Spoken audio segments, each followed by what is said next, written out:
Just informational, that's all. Well, yeah, just neighborhood. but I definitely plan to go to the Transient To go with Well, that. one was Monday, and then there's another one Monday. on October 4th. Okay. How'd that meeting go? You We're don't all, get it. we're Well, I all can set tell you whenever something. you We're all are. set? It's time Okay. to start the meeting. At the firehouse. All right, we're ready to start the meeting, I was so going, but I got busy and boom. Yeah, we're ready to start, fellas, went so off I'm okay. going to start the second time. Okay. Ms. Browning, would you please call the roll? Mr. Murray, Here. Mr. McGorry, yes, here. Mr. Miller, oh, not here. Mr. Zuloff, Here, Mr. Jackson, Here. Mr. Whalen. Ms. Castile let me know she would not be able to join us today. That's everyone. Do we expect Mr. McGorry, Mr. Miller, or did we not know? I have not heard from him, Okay. so I just got a call from Jade. I have no idea if she's coming or what. Okay, well, would someone care to make a motion to excuse those two members? So moved. Is there a second? I'll Second. second. Motion second, discussion. Without objection, the motion be approved. And hearing no objection, the motion is approved. Commissioners, you have before you the minutes of our meeting of August 25, 2021. What is your pleasure? Mr. Chairman, I'll move that they be approved as submitted. I have one item of discussion. You don't want to second it first so we can discuss it? Okay, it's seconded now. Number one, it said 5-2. It didn't say who voted for, who voted against.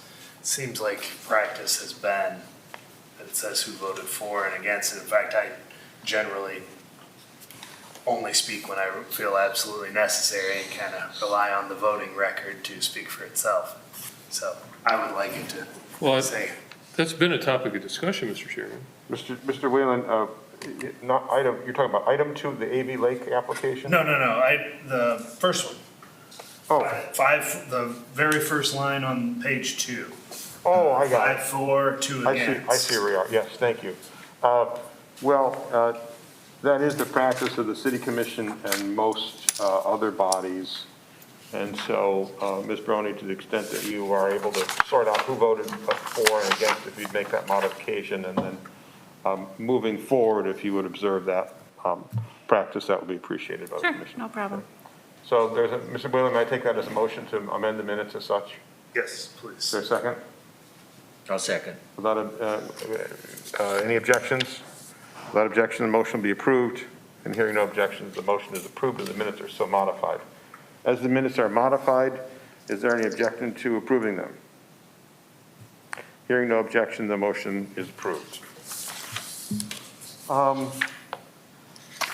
Let's see, there's an amendment, there's been a proposed amendment to the zoning map by Mayor Home that has been presented before. And we chose to take that off the agenda at the last meeting. Alex, are you prepared to make a presentation regarding that today? Yes, Mr. Chairman, I am prepared. Please I'll go take ahead. over if you'd like. Okay. So let's see here. Mayor Home LLC submitted an amendment to the zoning map for 1035 Hancock Street. It's currently zoned local business. To the north, there's local business. The use is residential. The east of this parcel is zoned commercial service. Use is manufacturing. South is residential, two-family residential. The use is residential. And then to the west, local business use is residential. Existing use of this parcel is residential. Proposed zoning is residential business.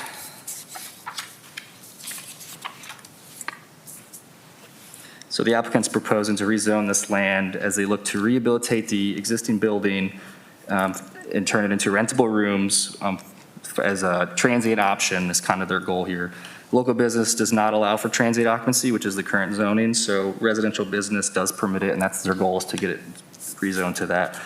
This parcel contains 2 residential structures, a single-family use residence to the north part of the parcel. You can see on the right image here, there's 2 structures highlighted in blue.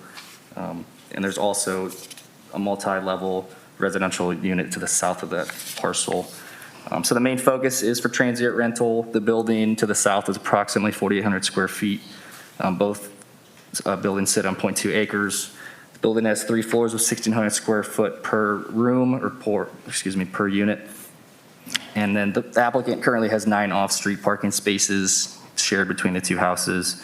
So staff does note that the parcel is rezoned to residential business. The rezone would apply to both structures, not just the southern structure the applicant is more concerned about. So the Bicentennial Comprehensive Plan outlines a number of priorities for the neighborhood, and this property hits 2 of those, which is to repurpose vacant buildings, and then to support the development and rehabilitation of a variety of housing types to meet the new needs and future residents, including rehabilitating homes. And just a side note, the close proximity to the Firelands Regional Medical Center, the property could offer great opportunity for the neighborhood in Sandusky, and the walkability to the medical center makes the site easily connected and desirable for transient rental. So staff did examine the Bicentennial Vision Comprehensive Plan as it relates to this area, and we do believe that this rezoning could offer great potential towards building community, increasing connectivity, and helping shape Sandusky as a destination city, and to bring new life to this intersection of Scott and Hancock Street. So this isn't really necessarily required for this application, but just so we're on the same page, the parking requirements would be met for the future proposal. So there is actually 8 existing spaces, but there's only 6.5 required for the 2 structures. So understanding the goals set by the area's comprehensive plan and the reasons previously stated by this report, staff believes the rezone can satisfy the above conditions, and we recommend approval as long as all applicable permits are obtained through building, engineering, and any other agency. Thank you, Mr. Oates. Are there representatives of the applicants present who wish to speak? You're welcome to, or you're not required to, but wanted to provide you the opportunity. I see 2 of you looking at each other as though maybe you're the applicants. Yeah, no, it's fine. If you wish to speak, come up to the microphone if you would, please. I think we'd just like to meet you as much as anything else, so thanks for being here. Is there issues with Teams? Yeah, I was having an audio issue I'm trying to fix real quick.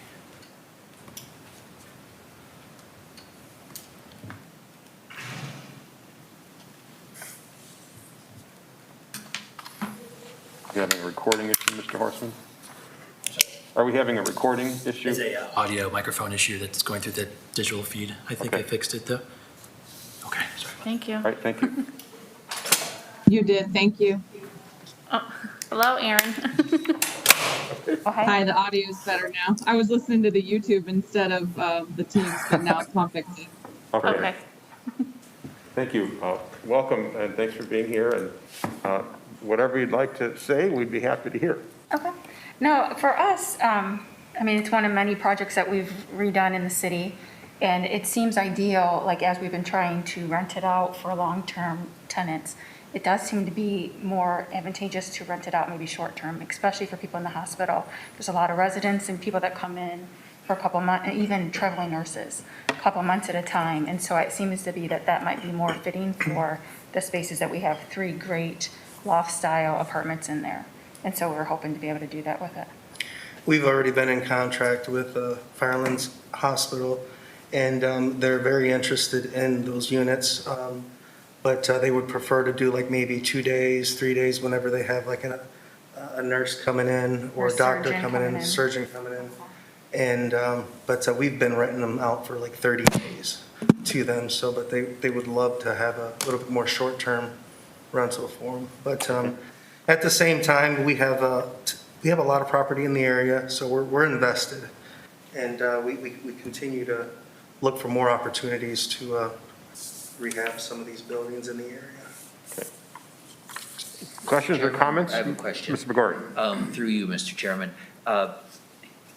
Can you, I'm interested in if you know the historical history or the use of the 3-story building. Absolutely. Was it residential at one time upstairs, or? It was residential in the 2nd floor. The previous owner owned it, and he lived on the 2nd floor, and his idea was to rehab the entire building for himself. Okay. But even prior to that, I believe it used to be a bicycle shop on the 1st floor. And You don't know when it was first built, what it was used for? I believe 1880. 1880 used to be the Hoffman building.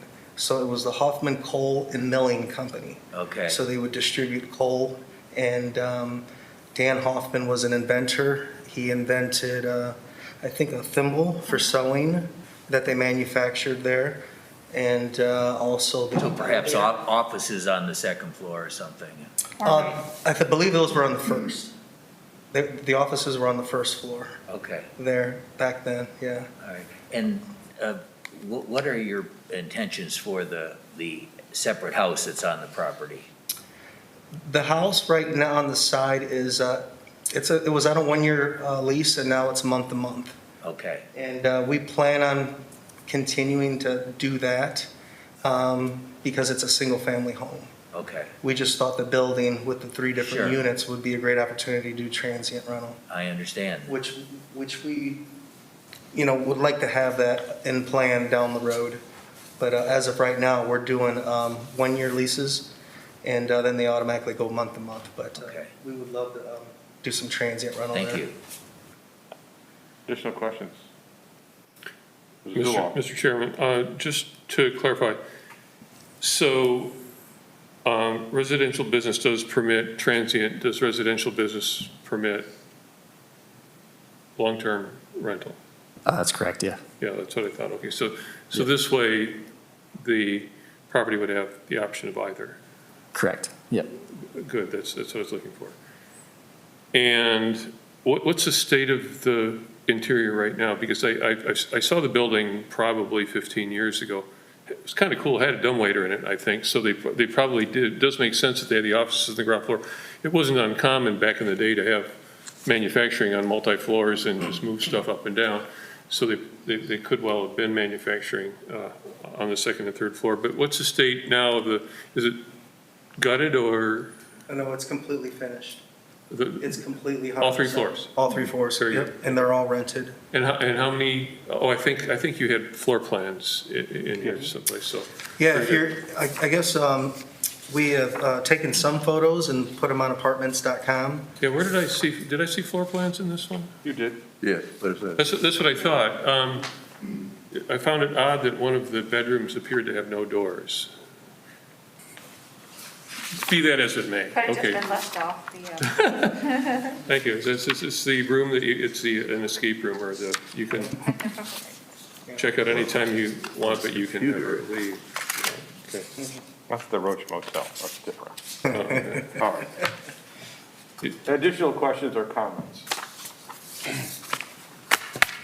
Mr. Chairman, I'd make a motion to approve the application as submitted, subject to the conditions indicated by staff in their report. There's a second. Mr. Chairman, I did have one more question I almost Please, forgot. proceed. Regarding the parking,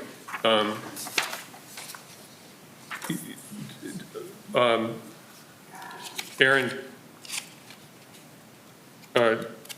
what was the situation? We don't have a finished parking lot. What did you say about the adequacy of the parking? I thought you said there's enough parking. The parking lot is finished, correct? Yeah, the parking lot's finished. There's a parking lot there on site behind the 2 buildings. Okay, and the staff Based on this is picture, it's not finished, but the staff is satisfied that that parking lot Yeah. is sufficient? for future requirements, it will meet. Meets the off-street Yeah. requirement. Okay, Yeah, thank you. correct. That's all I had, Mr. Chairman. Further questions or comments? Ms. Browning, would you call the roll, please? Mr. Murray? Yes. Mr. McGrory? Yes. Mr. Zuloff? Yes. Mr. Jackson? Yes. Mr. Whalen? Yes.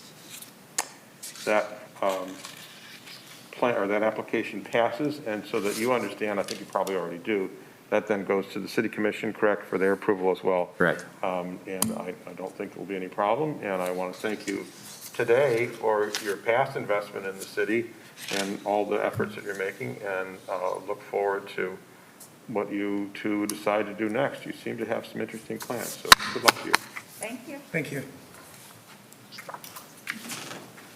Next, we have an application that Fike Design Group is presenting on behalf of Balcony Monuments for a site plan, I guess, site plan approval. Mr. Oakes, is that you? Sir, for this one, too? yep. So Fike Design Group proposes an addition to the existing balcony monument building that was recently put up. The site's currently zoned general business. The adjacent zoning to the north is R140 single-family residential. East is public facilities and also R140 single-family residential. The south is NA because it's outside the city limits. And then to the west is general business. The existing use of this site is business, and the proposed use of the building is for storage for the business use. The properties directly to the north contain single-family housing, east contains multifamily residential dwellings and a church, and the properties to the south, like I mentioned, are not part of this. And the parcel to the west is a car lot. This property currently contains 2 attached buildings and 1 detached building, totaling just under 16,000 square feet. The proposed storage building will add an additional 4,578 square feet. The proposed height of the new building is 21 feet 9 inches. The building coverage of the lot is 32.9%. The parking and the driveway area is currently 14,535 square feet. So all those requirements are met and meet the code requirements. The applicant has stated the building will be used for storage for materials and equipment. The site is currently used as office space for Bocconi Monuments, a shop for repair for the business, as well as storage. So it is permitted in the general business district as a primary and accessory use, which is not necessarily important for this, but just like to make that noted. Building coverage requirements, there isn't any for general business.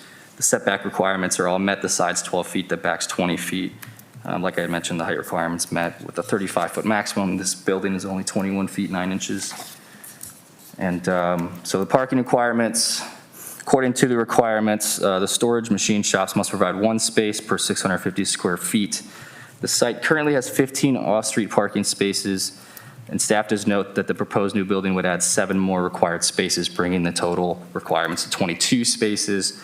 However, due to the amount of new square footage being used for storage only, we believe that the 15 existing spaces are enough. The applicant has stated that the new addition won't add any new customers or new employees.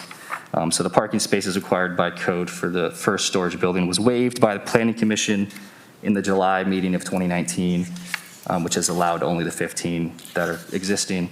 So as a staff, we feel the situation is similar in that the new building will not add jobs or customers, and the additional parking requirements should also be waived. So staff recommends approval for the proposed site plan for 807 East Perkins Avenue with the following conditions. All applicable permits are obtained through the building department, engineering department, and any other agency prior to construction. Does that conclude your presentation? Yes, sir. Okay, thank you, Mr. Oakes. Mr. Fike, I see you're present. Welcome as always, and do you have anything to add, sir? Thank you. Real quick, 2 years ago, we came and presented the first project, which was exactly what we wanted to do, a storage building for all their outside materials and all their trucks. The goal at that time was to move everything that was outside in. That worked for a while, but business got better. With the pandemic, the other problem they run into is when they order material, they now have to take it by the container full. They no longer have enough room in the building for their trucks and their materials, so it's now sitting back outside again, which is for the marble. You think it can't be hurt by the weather. The reality is pre-carving by them, it does. So our goal again is to get everything that is outside, inside, including their trucks. And so we're here today to say this is what we want to do. 2 years ago, it was there weren't any neighbors that complained. As a matter of fact, the neighbors are all in favor of this. And the Bocconi Monument continues to be a good neighbor to them. So actually, unless you've got some questions for me, that's the basis of what we're trying to do. Thank you, Mr. Fike. Commissioners, questions or comments? Just a comment, I thought, Mr. Pike, when you said because of the pandemic, they were selling more monuments. Probably true. The problem with their business is when they do have a monument, for instance, you came in now, they're looking at 40 to 50 weeks before they can get one if you're going to order something special because it comes from either India or Italy. And you can't just simply order it and in, a month and a half to have it. It now takes forever to get it in. And so when you're buying a container full all at the same time. And so they have more material on hand than they need, but you have to take it. I see. Thank you. Further questions or comments? Mr. Chairman, motion to approve, subject to the recommendations of staff. I'll second that motion. Motion is second. Discussion? Ms. Brony, would you poll the commissioners, please? Mr. Murray? Yes. Mr. McGlory? Yes. Mr. Zullo? Yes. Mr. Jackson? Yes. Mr. Whalen? Yes. That site plan is approved. And let's see, next we have JBT has submitted a site application for some modifications to the property on First Street. Mr. Oakes, I'm going to guess that's you again. Yep. So JBT is proposing a detached cold storage building on their current site. It's zoned general manufacturing and also commercial service. This is one of the unique parcels in the city that the one parcel is zoned two different zones. So the adjacent zoning to the north is general manufacturing. The east is R140 single family residential. The south is commercial service and also general manufacturing. To the west, we have general manufacturing. The existing use of the site, the main existing use of the site is manufacturing, and the proposed is cold storage for manufacturing purposes. The property stragged to the east are single-family residential dwellings. To the south, also single-family residential dwellings with a church and a storage building as well. And the parcel to the west is used as an electrical station, and then there's also a vacant lot to the north of that. The property currently contains several attached buildings totaling over 142,638 square feet, and the proposed cold storage building will be an additional 5,760 square feet. The proposed height of the new storage building will be 35 feet. The zoning of the parcel is 50% general manufacturing and 50% commercial service.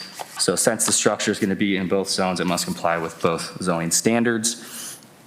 Both of these, both general manufacturing and commercial service do permit storage and also manufacturing uses that would allow this to be applicable. It's the building coverage requirements in both of these, so not more than 50% of the total area for, I believe that's general manufacturing, but this is met. The coverage is only 39%. The setbacks requirements, so the general manufacturing and commercial service both have the same requirement. It's 50% of the lot, no more than 50% can be covered with buildings, and 39% is what will be covered with the addition. Setback requirements in general manufacturing is 50 foot in the rear, which is met, 30 foot front setback, which is met, and there's no side setback. Setback requirements in commercial service, 40 foot to the rear, 30 foot to the front, and the side setbacks are 40 if it's adjacent to residential, which this is, but that's still met by a good margin. And then in between two buildings is 15 feet, which is also met. No, there's no height requirements in general manufacturing, and there's a height requirement in commercial service, which is 40 feet, but that's met.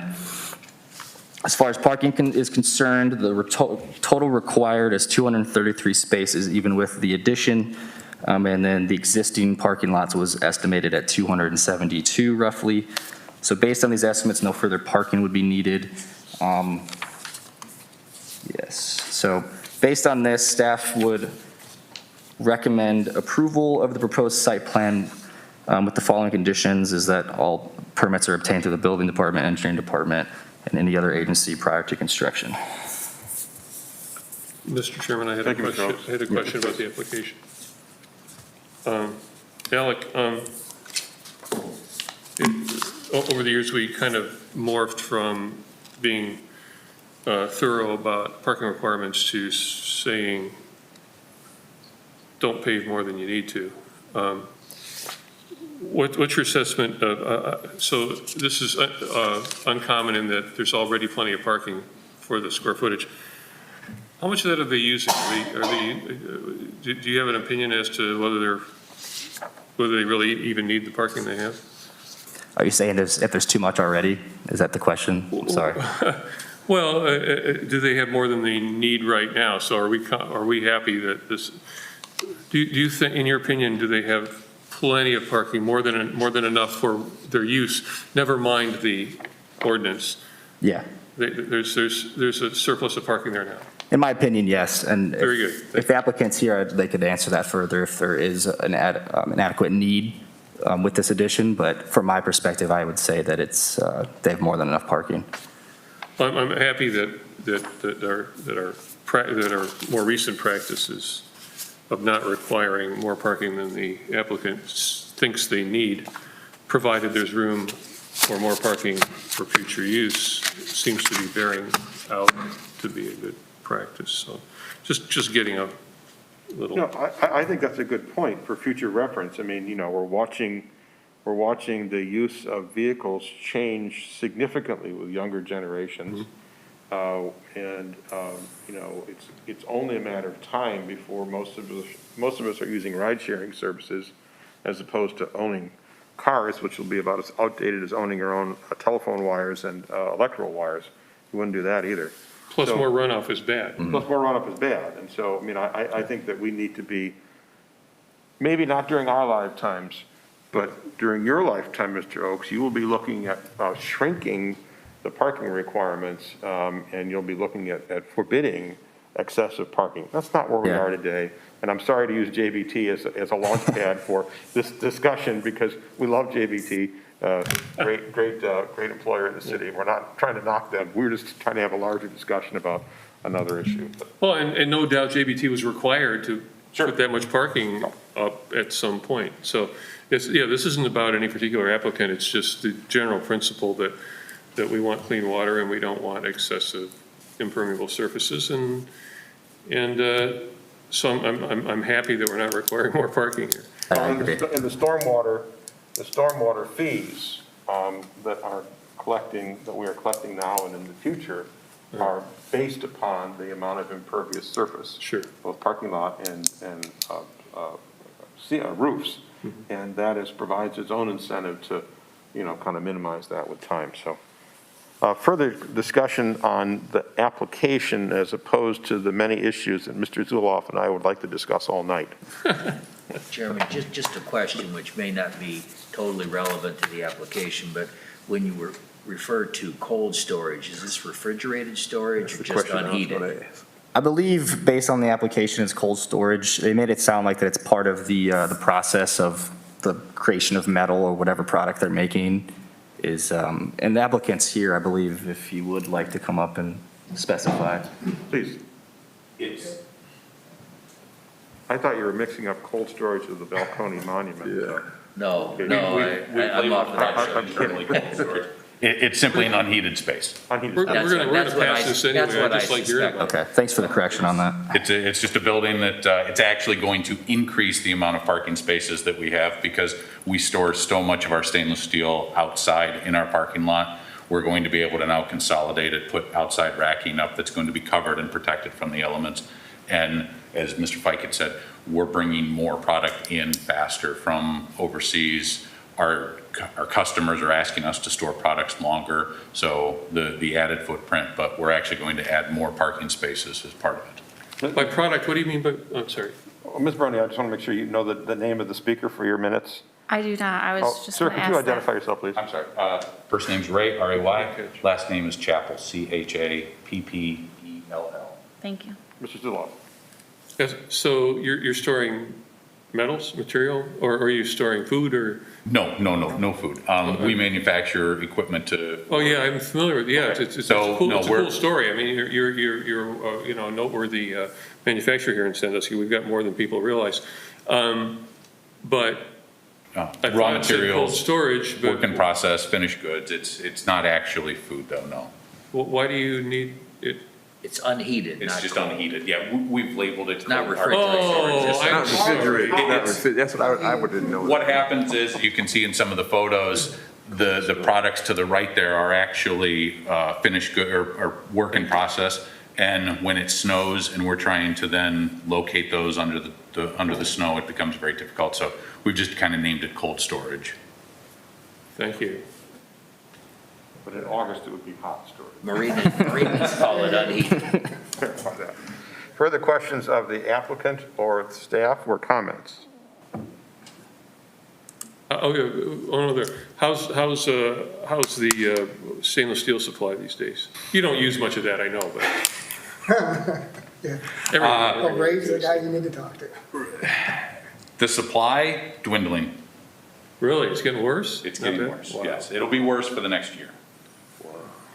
I'm in supply chain, and the entire global supply chain, it's not going to get better this year and likely not next year. Okay, unless there's something else, the chair will entertain a motion to approve the application. Mr. Chairman, I'll make that motion to approve the application as submitted, subject to any staff conditions. I'll second it. The motion is second. Further discussion? Ms. Brony, would you call the roll, please? Mr. Murray? Yes. Mr. McGorry? Yes. Mr. Zuloff? Yes. Mr. Jackson? Yes. Mr. Whalen? Yes. That motion is approved. Thank you for being here, gentlemen. Thank you. Thank And you. all of those in the audience, you're welcome to stay as long as you like. This is a public meeting. You should never feel as though we would be offended if you left. If I weren't sitting here, I would leave.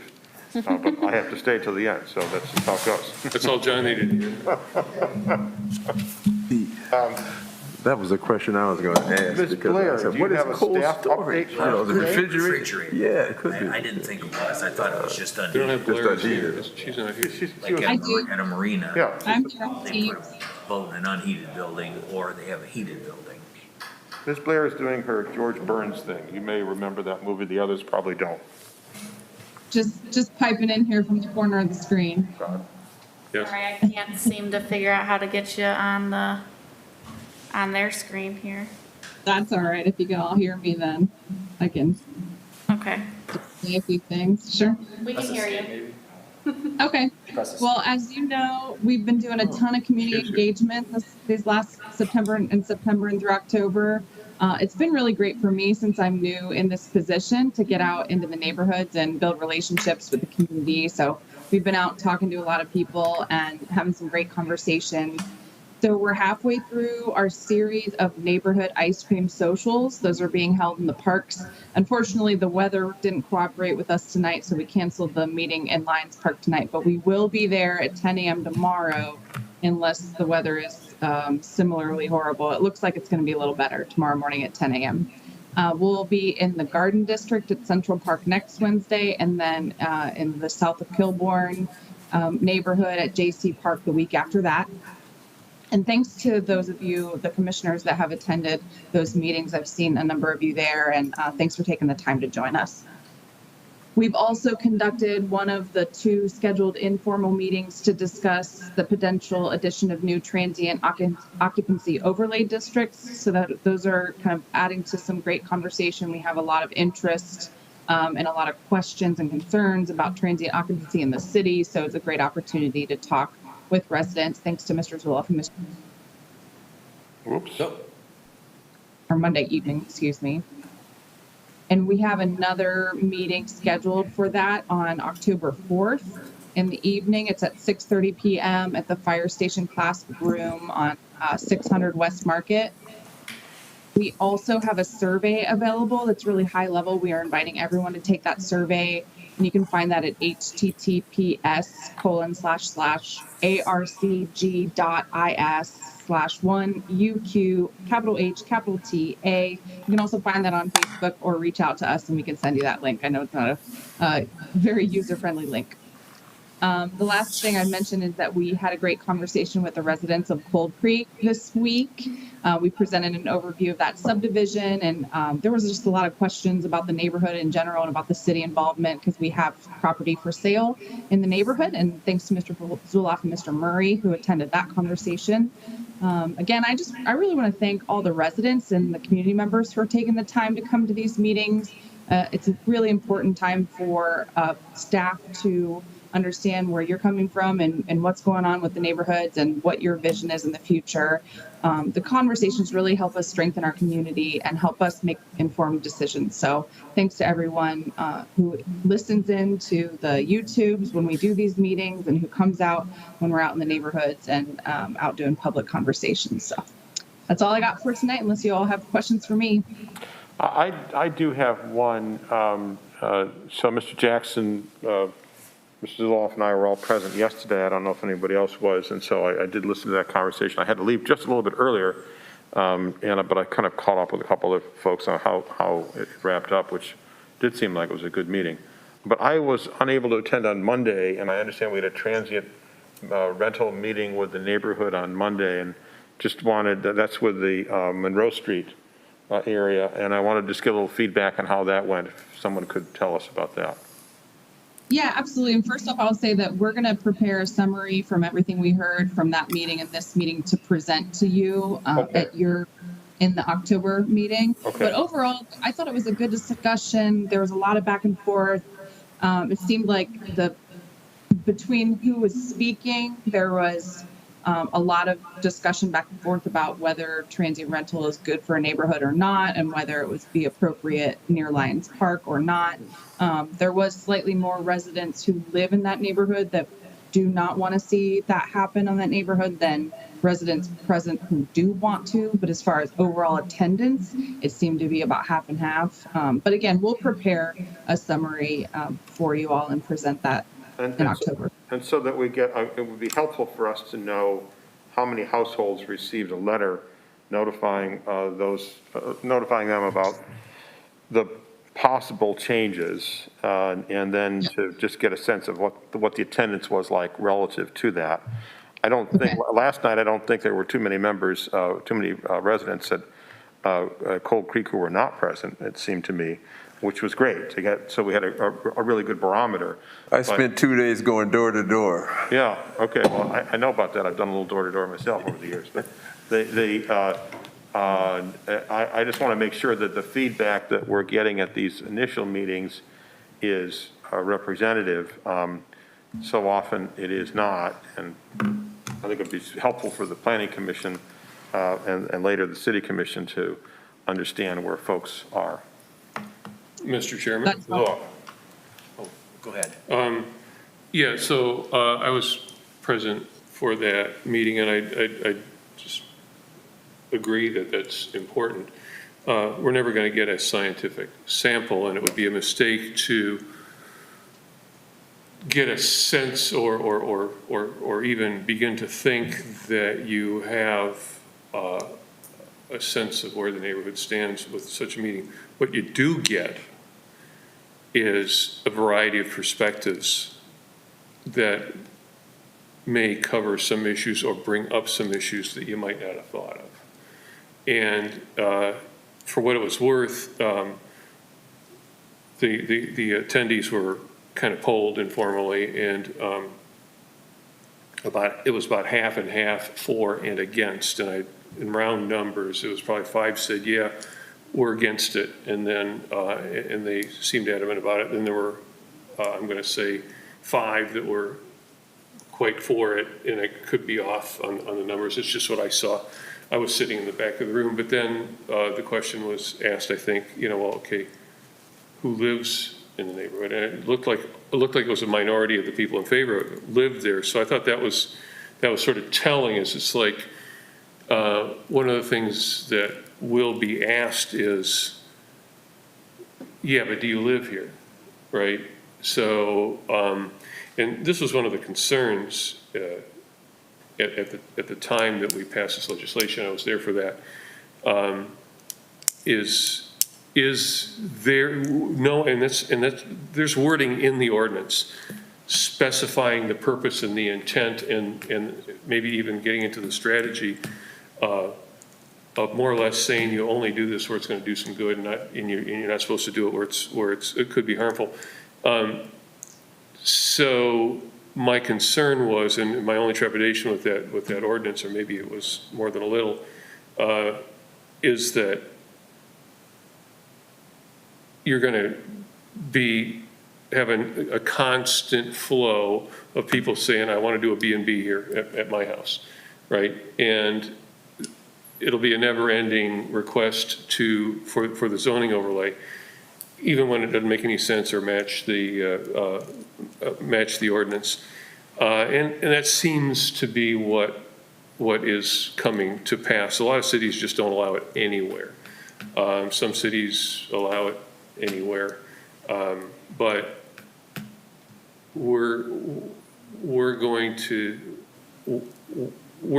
have some very negative reactions when it is proposed, as well as others saying, hey, it's great. Why would you not do it? Just to follow up on that, so your estimation was that a majority of the folks who were in favor of it there, and I realize it's a really non-representative It's not a size, sample, yeah, right. but those were potential investors or people from other parts of the city. Right, and you know, and if my numbers are right, it's like 3 didn't live there and 2 did, so it really didn't, you know, it's not terribly. If I may, I think what I got from that meeting is that all the individuals there, whether they were for or against, it's like every individual that has a home, they want some say-so in No, what's we're not taking. talking about last night, right? No, you're talking about the transient meeting. Oh, you're talking about the trans meeting? Monroe Oh, I'm Street. sorry, I thought you were talking about Monroe. last night. No, we were I'm talking sorry. about Monday Excuse night. me. No, it's okay. Yeah, Mr. Jackson is passionate about this one, but I know that. but careful, because you got well, never mind. Go ahead. You live there, you live it. Well, Mr. McGuire, you're going to talk about the transient rental meeting? Yes. Okay. Yeah, I was there too. Okay. And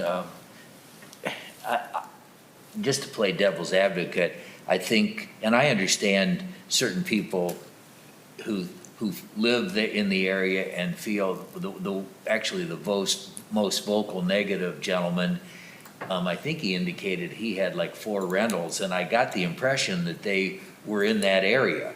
So, but they're not transient rentals. And he just feels very strongly that there's a negative thing that comes with transient rentals. I personally don't agree with that, and I think when the Cove District issue went through, there were a number of longtime residents there who also felt the same way, that it's fearful. They're fearful of that it's somehow going to be bad for the neighborhood, when actually it seems to result in property being fixed up and all values rising. It doesn't require anybody to rent. And I think that some of the people that were against it in the Cove area, because they were fearful, would say in the last couple of years, it's not been a problem. So I guess my point is, people who feel very strongly come and show up to these meetings. Excuse me. It's my understanding that the person that's interested in this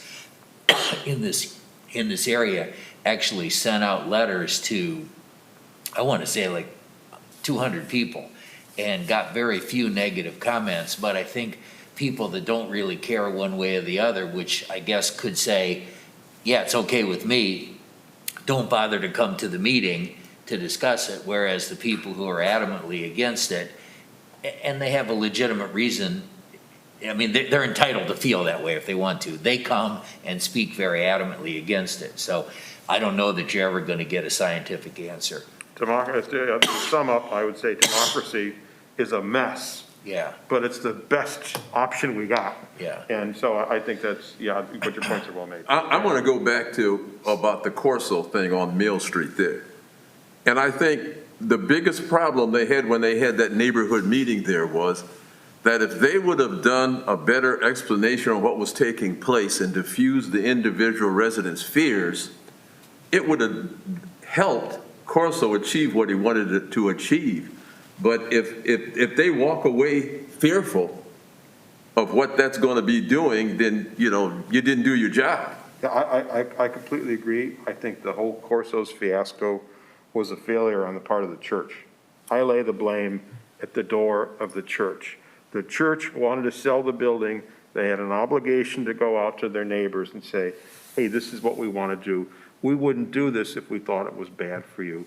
And this is what the plan is. But they didn't do that. They didn't do it. They No. just They did a threw it whole out there. explanation of diffusing what their fears were on Mill Street there. That's right, and the sa- one-on-one. It's not right. one-on-one. You get everybody in a Right. group like that, and you know how that goes. And the same thing is going to be taking place on the transient thing. If whatever their fears are at these meetings right there, if there's not an individual there to diffuse their fears, you know. Some of them are, it's just like people that don't want to get vaccinated. You can have the best logical argument in the world and you're never going to change their mind. There was a young woman there who I spoke with after the meeting who was one in favor of it. And she and her husband actually have 4 units down on River Avenue, which has always been, in years past, kind of a rough area to the east of McDonald's there, right on the water. And she's a physician's assistant. I don't know. She grew up in Bellevue. Her husband grew up in Sandusky. I did not catch what he does. But they used to have 15, she said they had 15 regular rentals and sold them. I don't know if she said all of them or, and I think as you thought, maybe she was there to think that Lions Park area would be another nice place for transient rental and she might want to invest. But what they've done is a lot of those old River Avenue houses were in bad shape. And so those are now fixed up. And actually, some friends of ours from Buffalo, I didn't know this woman at the time and she didn't know my friends, but 2 weekends ago, they came in with their extended family, high-end people. And so in my opinion, and they rented, they stayed in one of hers right on River Avenue.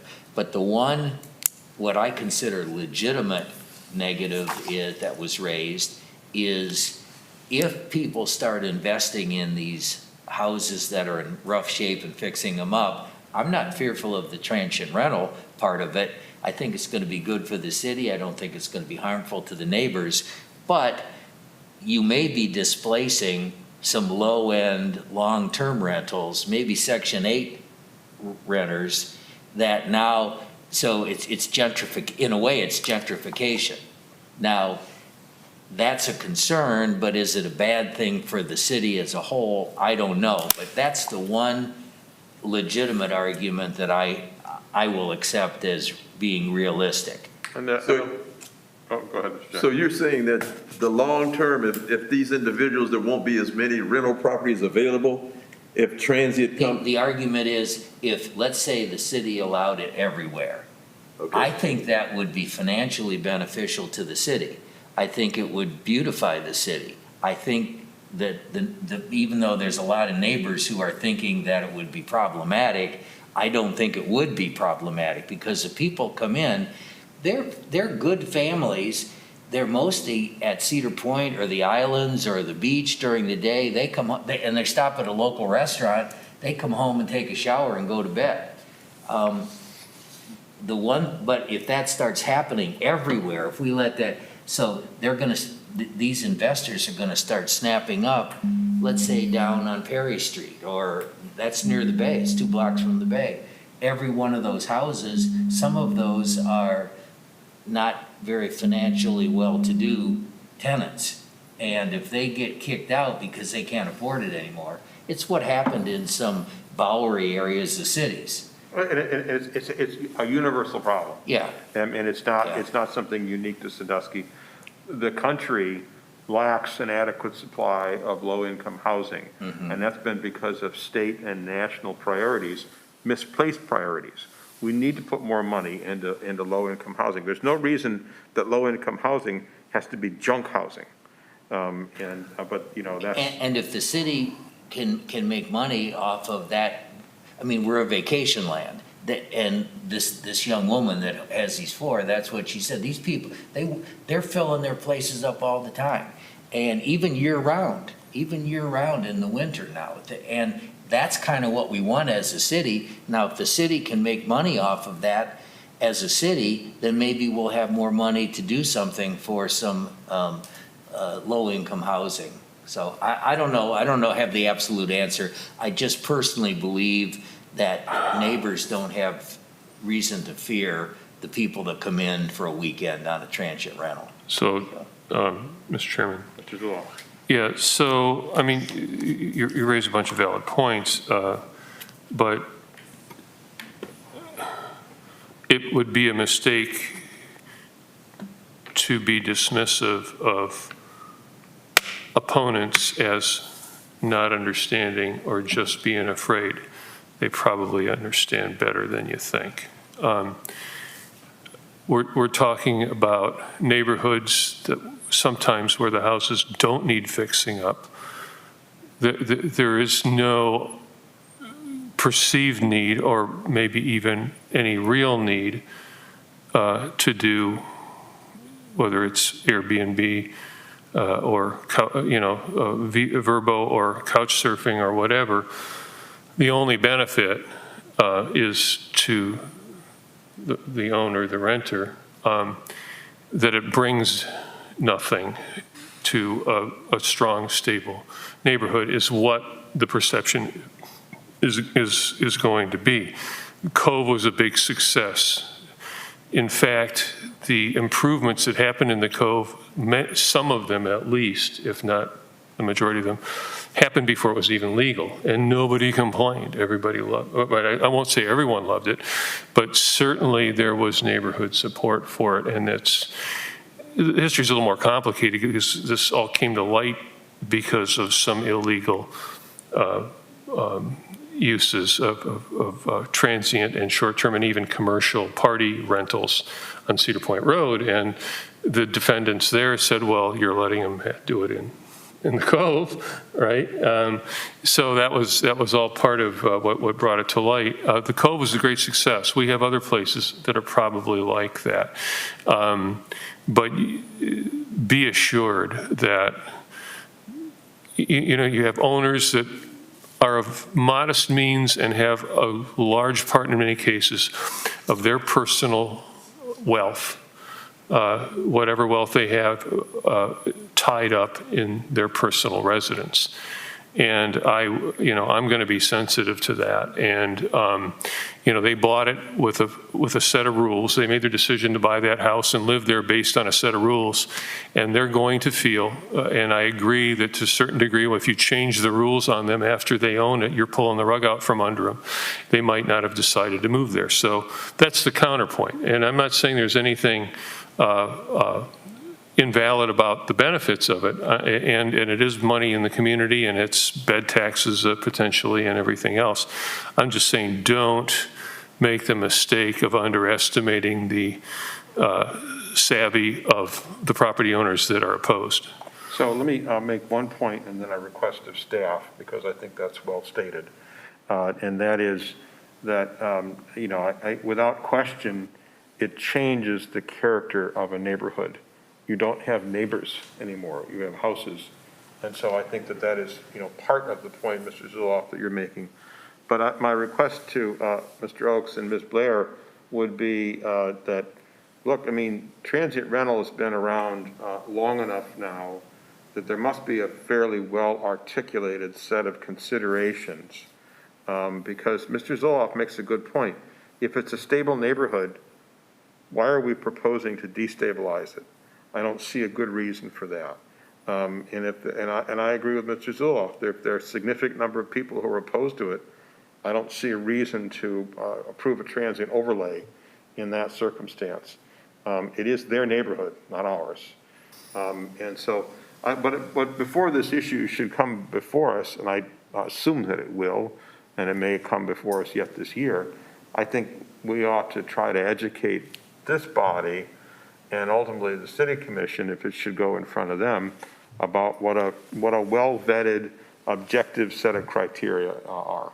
And some of those are in the ordinance. And that ordinance is passed long enough now that there's a lot more wisdom out there. Yeah. And maybe we should be reconsidering the ordinance, or Sure, I don't know. sure. 4 years, 3 years since the Cove. The Cove was what, 2018? The ordinance was passed in 17. We're in 21, so in round And the numbers. amount of transient rental in the United States has probably doubled since then. Probably more than that. Yeah. Yeah, Okay. yeah, agreed. Any further business for this commission? I just wanted to bring up one more thing, and I brought it up in the past. I'm generally kind of with Mr. McGorry here on a lot of the positives of transient, but I think that Mr. Zuloff does bring up good points. One that we didn't really discuss very much is that this is going to keep coming. I mean, this is going to keep coming. And so the only thing close to scientific I think we can get is a requirement for it to come to us. Like a certain percentage of the homeowners in a district have to sign a petition for it to come to us. Oh, it's not even, they can't even do that. I mean, that's not even, the ordinance says that it's originated here or at city commission. There isn't even a mechanism. Now, you can always petition for. No, but Mr. Whalen makes a good point. I agree. There's no reason the ordinance can't be changed. I'm not arguing. I'm not arguing against yours. We could make the request as a board, to me, it seems like, that we could, if for us to bring it up, we want to see this minimum. Yeah. I mean, because that, you know, when people get in here, it's gonna be the passions of the night, and, you know, who makes the better arguments are gonna hold a lot of sway. And the only thing close to the loudest and the scientific you could longest. have is a minimum threshold to get your, to make the argument. And the reality is, from if a bunch of citizens show up with a petition, somebody's gonna make a motion for the action. I mean, because, so, and that would make it originate here, so. But not one of these phony petitions that just goes around and everybody signs it at a party. Right. I mean, you know, there's plenty of, I've seen more of those petitions than I've seen of legitimate petitions. Right, if So- you, right. So, I mean, I don't know what the best way to do that would be, but I would like to see that, because I don't think that we should vote. It should come before the board every time somebody wants to do it. When they initially came up, Yeah. with this, that's what the primary objective was to set up a set of rules so that instead of having somebody say, hey, I want a district here, if that district didn't comply with the rules that the governing body set forth, then they couldn't bring it before. But you gotta have some rules set up, because right now, anybody and everybody can come up and say, well, I want this area to be a transient overlay. But you've gotta have some rules. I agree with that. A good example is Miss. Mr. McGorry was looking to speak. Oh, I'm sorry. Just an observation, it's not exactly the same exact thing, but pretty damn close. We just did that for one building today. And, I mean, it made total sense to me, and I think it made total sense to everybody that voted in favor of it, which I think was unanimous. We did what? We just made a transient rental for one building today. Yeah. Well, or did we? We changed the category to make it But that was eligible. the purpose. That was Correct, the purpose. yes. It wasn't an overlay district, it was a changed zoning, but it was for the exact same purpose. But they're now eligible for the overlay. They still can't necessarily do No, they can do transient rental, can they? As long as the commission approves, the city commission approves what we just recommended today, they can go from monthly rental to transient rental. I have a question, Mr. Chairman. For the staff. Sure. Did that was changed to residential business? RRB residential business, yes. RRB residential. Does RRB residential business permit, without any other action, permit transient rental? Correct, they'd have to apply for the permit to be transient, to be able to have the transient on their site. Permit, or, wait a minute, now, let me get this clear. Or can they apply for the overlay, or do they need to, right? You understand the They technically could question? apply for an overlay, but their singular purpose. I didn't hear what you said. They technically could apply for an overlay, but that's not the direction they took. The direction was to rezone the site that they owned. So in a singular sense, those two buildings are now able to be used for transient. Right, so it's right, it's transient's permitted because like anywhere where a hotel would be, that's transient too, right? Yeah. Right, it's as if the, right, so they still have to get the permit from the. Right, it's quite different. But that's granted as a matter of course. Right, so it's quite different. My point is it's quite different from what we're talking about with the transient rental overlays. It was the same purpose for that property owner, and we approved it.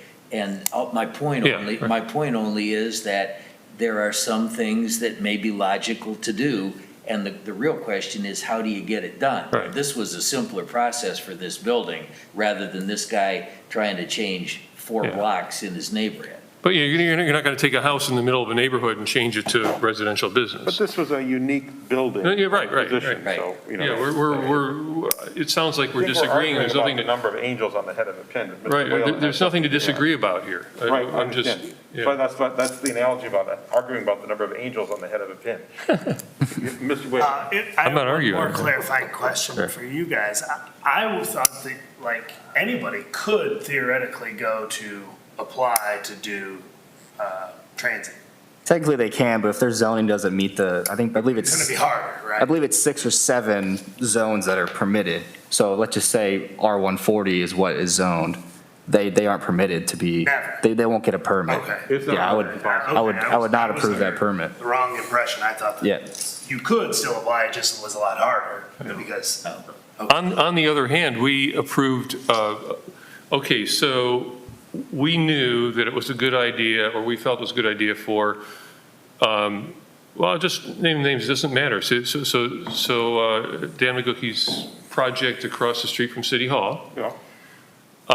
So, heck yeah, that's a good idea. So staff brought it to us, not the same staff, I don't think, but they brought it to us, and it was a gerrymander. I mean, the only thing connecting his, 3 parcels was a sidewalk, and they drew it that way, and we didn't want to say no, even though that was never the intent to allow, these are supposed to be contiguous districts, and I'm still smarting from this, and I'm saying, well, look, it's supposed to be a contiguous district, we got other houses that would equally benefit, and I got no traction I got no support from the staff or from this body saying, well, you're right, Mike, it's supposed to be a district, and we're gerrymandering it, and what we effectively did was spot zoned it, which is exactly the intent that I was afraid of, that was I was assured wouldn't happen, and sure enough, it did. So we have to have the guts to say, don't just go with the flow and give people what they want, stick to the principles. Of course. And I was tempted to start singing that song, them bones, them old bones, but I didn't. But maybe I did anyway. But all right, good points, Mr. McGorry. Again, like, for example, in criminal justice, the legislature says we're going to have mandatory sentences. Well, sometimes they don't really fit. And so that's kind of the situation, and it's variances. So we're here to supply equity, reasonableness, logic, and sometimes you have all these rules, zoning ordinances, and the two zones we looked at today for this one building, what it was and what we changed it to. But sometimes you just have to figure out how you're gonna get to a goal, because it seems logical. If it's based, if there's only one person that wants it and the whole rest of the neighborhood says no, I don't think we're gonna do it. But what if it comes down to 45-55? And if it seems like a good thing for the city, do we say no because 55% say no and 45? I don't know. That's up to the individual conscience of a commissioner. Right. So that's my point. It's just we have to weigh these things on each time. Sure. All the points you mentioned, fairness, equity, reasonableness, logic, whatever, and a sense of what the community wants, because we also are the conscience of the community. Right. And so we got to weigh all those things. And Right. it's a messy process. That's why it's called democracy. Well, it's a good thing we all understand the obvious.